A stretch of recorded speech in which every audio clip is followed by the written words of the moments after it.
بسم اللہ الرحمن الرحیم نحمدہ و نصلی علی رسولہ الکریم اما بعد۔ حضور صلی اللہ علیہ وآلہ وسلم پوری دنیا میں رحمت للعالمین بن کے آئے ہیں، اور مومنوں کے لیے بھی آئے ہیں اور کفار اور مشرکین کے لیے بھی رحمت بن کے آئے ہیں۔ آج میں آپ کو حضور صلی اللہ علیہ وآلہ وسلم کی عقلی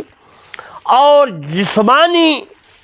کمالات کے متعلق عرض کروں گا کہ میرے مصطفیٰ صلی اللہ علیہ وآلہ وسلم کے اللہ تبارک و تعالی نے کتنی عقل اور جسمانی قوت عطا فرمائی۔ احد نال احمد ملیں دے ملوے دے گزر گئی، محمد محمد پکیں دے پکویں دے گزر گئی۔ اس میں کسی قسم کا کوئی شک کوئی شبہ نہیں ہے کہ رسول کریم صلی اللہ علیہ وآلہ وسلم سب سے عقل مند اور سب سے زیادہ ذہین و فہیم تھے۔ میرے مصطفیٰ صلی اللہ علیہ وآلہ وسلم آخری نبی ہیں، اور تمام چیزیں اللہ تبارک و تعالی نے اپنی رحمت کے ذریعے اس میں سما دی ہے، ڈال دی ہے۔ اگر کوئی صاحب عقل دانشور رسول اللہ صلی اللہ علیہ وآلہ وسلم کی ان تدابیر میں ذرا بھی غور و فکر کرے گا جو آپ نے خلق، جو قرآن مجید میں بھی ہے خلق و نظیم، خدا کی ظاہری اور باطنی اصلاح کے لیے اختیار فرمائیں۔ میرے دوستو، اور آپ صلی اللہ علیہ وآلہ وسلم کے حسن و اخلاق اور محیر العقول سیرت کو سامنے رکھ کر میں بات کروں، جب ان سیاسی امور پر نظر دوڑائی جائے، ڈالی جائے جو آپ صلی اللہ علیہ وآلہ وسلم نے ہر خاص ہر عام کے ساتھ رعایت فرمائی برتی، اور ساتھ ہی یہ مد نظر رکھے گا کہ دنیا میں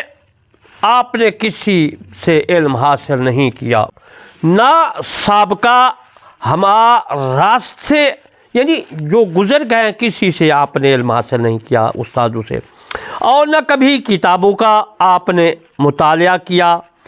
اور نہ ہی آپ نے کوئی کتاب پڑھی۔ اس کے باوجود علوم و فنون، علم کی جمع علوم ہے، فن کی جمع فنون ہے، فن کہتے ہیں ہنر کو۔ علوم و فنون کے کسی طرح دریا بہا دیے، سبحان اللہ، امت نے پڑھا آپ کا علم اور فن دیکھا، فنون دیکھے تو سبحان اللہ، رسول اللہ صلی اللہ علیہ وآلہ وسلم کی رسالت کا، نبوت کا جلوہ ہے ہر جا۔ میرے دوستو، میرے مصطفیٰ صلی اللہ علیہ وآلہ وسلم کتنی اپنے امت کے لیے کوشاں کی، احکام شریعہ کو کیسے انداز میں پیش کیا، قرآن کس طرح پڑھ کے اس کے احکام سنائے، حدیث پڑھ کر اپنی شان بھی فرمائی، اور اللہ کی توحید بھی بیان کی، اور مثالیں بھی قرآن سے جو اللہ نے فرمائی وہ بھی دنیا کو بتائی۔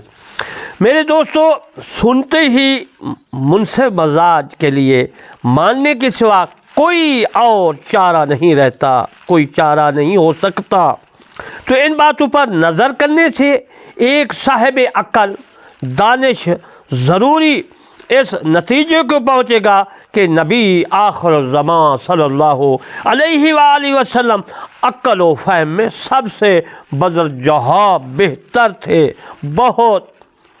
پہنچے ہوئے تھے، آگے تھے، اور اس فیصلے تک پہنچنے کی راہ میں شکوک و شبہات ہرگز نہیں حائل ہو سکتے یا حائل نہیں ہوں گے۔ یہ ایسی بات ہے جس کے لیے کسی لمبی چوڑی تقریر میں یعنی کرنے کی ضرورت ہی نہیں ہے، کیونکہ یہ بات مسلمہ جو ہے اور ثابت شدہ ہے۔